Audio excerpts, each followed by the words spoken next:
Charge इसमें पूरी तरह से डिस्ट्रीब्यूट है, और ये यूनिफॉर्मली डिस्ट्रीब्यूट वाला केस लिया है मैंने। हालांकि नॉन यूनिफॉर्म भी डिस्ट्रीब्यूशन हो सकता है। यहाँ पर चार्ज मान लो शुरू में कम है, धीरे धीरे चार्ज बढ़ते जा रहे हैं। तो आपको देखना पड़ेगा कि भाई नॉन यूनिफॉर्म है। नॉन यूनिफॉर्म के केस ज़्यादातर नहीं आते, वो IIT एडवांस लेवल पर आते हैं।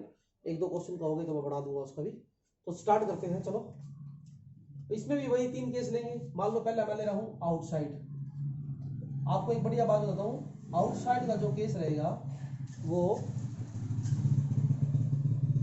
सेम ही रहता है चारों केस में। लड़ाई होती है इनसाइड वाले केस में, देखना आप डेरिवेशन सेम आएगा। तो स्टार्ट करते हैं।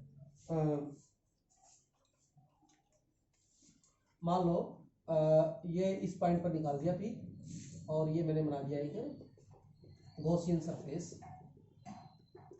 तो आपको पता ही है चार्ज की वजह से इलेक्ट्रिक फील्ड की डायरेक्शन बाहर आएगी, एरिया वेक्टर भी हमारा बाहर की तरफ ही है, दोनों की डायरेक्शन सेम है। तो सीधी सी बात है, कौन से क्वेश्चन स्टार्ट करते हैं। अब वही फॉर्मेलिटीज मैं पूरी करने जा रहा हूँ। आपको पता ही है अकॉर्डिंग टू गॉस थ्योरम क्या होगा, E डॉट ds और Q inside divide by epsilon, सभी जानते हैं। तो इस केस के लिए आप जानते हो E और A दोनों का डायरेक्शन सेम है, तो बाहरी सेम रहेगा। तो E cos 0, ये बार बार नहीं कर रहा हूँ मैं, और ds को मैं सीधा ले रहा हूँ 4/r²। चलो Q इनसाइड का चर्चा करते हैं बेटा। अच्छा R इनसाइड ले लिया, वो आउटसाइड वाला लिया है सॉरी। तो आउटसाइड लिया है, तो इसमें केस देखो, आउटसाइड लिया है हमने और ये R लिया है। तो R is greater than two R। चलो आउटसाइड के लिए हम बात करेंगे, तो टोटल चार्ज इस पर क्यों है, तो वही तो काउंट किया जाएगा, इसका अंदर वाला चार्ज। और अगर आपने रो की टर्म्स में निकालना है तो होता है चार्ज डिवाइड बाई वॉल्यूम, और चार्ज इक्वल टू होता है वॉल्यूम इनटू में रो। और वॉल्यूम कितना माना जाएगा बेटा, चार्ज इसी पोर्शन पर है, तो 4/3πr³ रो। समझ में आई बात ये? अरे भाई चार्ज तो यहाँ है, तो यही चार्ज पूरा काउंट करना पड़ेगा। तो क्यों इनसाइड क्या बन जाएगा हमारा, तो देखोगे ध्यान से, 4/3πr³ row divide by epsilon. अच्छा अब आप जो चीज़ करती हो काट दीजिए। 4π से मेरे को 4π कटता हुआ दिखाई दे रहा है, तो E की वैल्यू मेरे को दिखाई दे रही है r³ रो ऊपर है, और नीचे बच गया 3 एप्सिलॉन और ये r²। ये डेरिवेशन आ गया हमारा in terms of the density.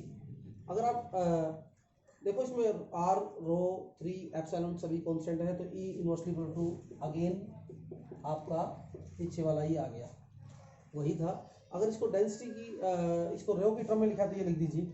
अगर इसको चार्ज की टर्म में निकला जाता है तो लिख लो चार्ज की टर्म्स में भी, कोई दिक्कत नहीं है। चलो देखते हैं। E is equal to r³ 3 epsilon r², r³ 3 epsilon r²। Rho की वैल्यू अभी आपने निकाली थी, रो की वैल्यू निकाल सकते हो आप। रो की वैल्यू निकालो यहाँ से, देखो क्यों ये वो डिवाइड बाय वॉल्यूम, यानी कि 4/3π कैपिटल R³ तो रख दो वैल्यू बेटा, इस रो की जगह रखोगे आप क्यों डिवाइड बाई 4/3π R³। दो चीज कटती है वो काट दो, 3 से 3 कैंसिल, R³ से R³। तो E की वैल्यू आ गई Q divide by 4π epsilon r²। अगर क्यों हमने ये स्मॉल वाला टोटल चार्ज बनाया, इसको ये ले लो, कोई बात नहीं, ठीक है। चलो आपको याद आया, ये आउटसाइड का कंसेप्ट वही था। अगर आप सरफेस पर जाते हो तो सरफेस पर आप अगर सरफेस वाला कंसेप्ट देना है तो आपको देखना है R is equal to capital R कर देना है, ठीक है बेटा। अब R is equal to capital R रखोगे तो ये देखो, चलो मैं करा देता हूँ। E इज इक्वल टू इस दो की टर्म्स में जाता हूँ, Q divide by 4π epsilon r² भी ठीक है, और E इज इक्वल टू यहाँ पर देखोगे r³ row divide by 3 epsilon और ये r²। ये r से r कैंसिल, तो E वैल्यू आ जाएगी r rho divide by 3 epsilon. ये भी बात याद रखना। चलो पॉज करो एक बार, पॉज करके इसको उतारो, उतारो इसको आराम से। फिर इनसाइड वाला केस बेटा इसको पॉज करके आप उतारो, मैं अभी इनसाइड कर रहा हूँ, मिटाऊंगा इसको। तो आपको सभी को याद होना चाहिए, थोड़ा जल्दी तो नहीं हो रहा है, और जल्दी हो तो कमेंट जरूर करना प्लीज।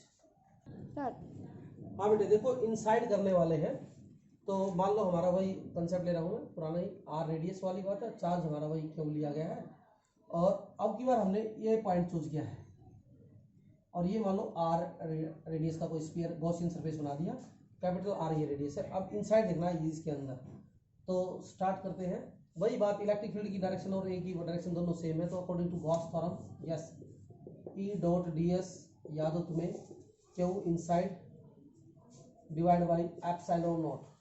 तो ए डी एस को तो वही पुराना ले रहा हूँ मैं, 4 pi R square divide by epsilon. अब ये क्यू इनसाइड कैसे निकालोगे, तो हमें पता है पूरे वॉल्यूम पर 4/3 पाई आर क्यूब वॉल्यूम पर टोटल चार्ज हमारा क्यू है, तो 1 मीटर क्यूब पर कितना होगा volume, Q divide by 4/3 pi R cube.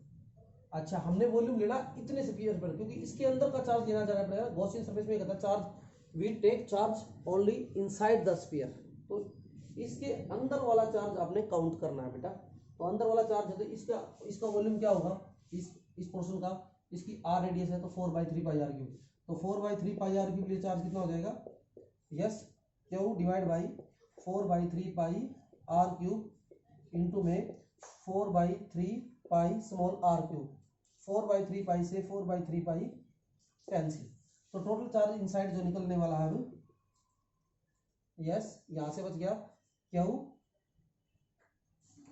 अच्छा यहां से बच गया आर क्यूब, और यहां से बच गया 4/3 पाई तो कैंसिल हो गया था, ये capital R cube, Q R cube, ठीक। तो बस अब ये क्यू इनसाइड यहाँ पर वैल्यू पुट कर दीजिए, क्यू स्मॉल आर क्यूब और डिवाइड बाई आर क्यूब। सबको समझ में आ गया होगा। चलिए अब स्टार्ट करते हैं, जो चीज़ कटती है वो काट दीजिए, ये यहाँ से और ये कैंसिल हो जाएगा, तो ई की वैल्यू जो निकलने आ रही है भैया Q R divide by 4 pi epsilon R. बहुत इंपॉर्टेंट टॉपिक है, Q R 4 pi epsilon R, sorry R cube, ये आर था ना बेटा, क्यू आर 4 पाई नीचे आ गया एप्सिलॉन आर क्यूब। बहुत इंपॉर्टेंट टॉपिक है, ध्यान कर लेना। अगर आप देखो ये मैंने सरफेस पर भी निकाला था, जो आपने सरफेस पर देखा था Q divide by 4 pi epsilon, ये आर बन जाया करता ना, तो इससे भी आ जाएगा, ये कैपिटल आर हो जाएगा, तो एक आर से आर कैंसिल हो जाएगा, तो यही डेरिवेशन फिर आ जाएगा, यानी कि हम डेरिवेशन सही करने जा रहे हैं। अगर आपको डेंसिटी की टर्म्स में निकालना है, रो की टर्म्स में निकालना है, तो रो की टर्म्स में निकाल लियो भैया। तो आपको पता है रो इक्वल टू होता है चार्ज अपॉन वॉल्यूम, तो क्यू इक्वल टू हो जाएगा रो इंटू वॉल्यूम, और वॉल्यूम कौन सा काउंट करना है आपने बताई है 4/3 पाई आर की। अरे भाई ये वाला चार्ज काउंट करना है, तो आप इसको ऐसे भी कर सकते हो, सोल्व कर लेना, जिससे आपको वैल्यू जो निकल के आएगी वो आएगी E equal to rho R divide by 3 epsilon.